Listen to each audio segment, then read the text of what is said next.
Hi, in front of me is Samsung Galaxy A72 and today I would like to show you how you can enable fingerprint animation on this device. Start by going into settings and scrolling down.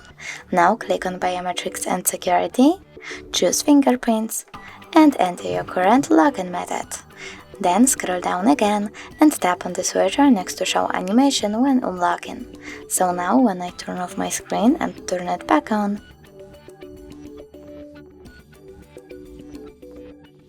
I can see that fingerprint animation is working.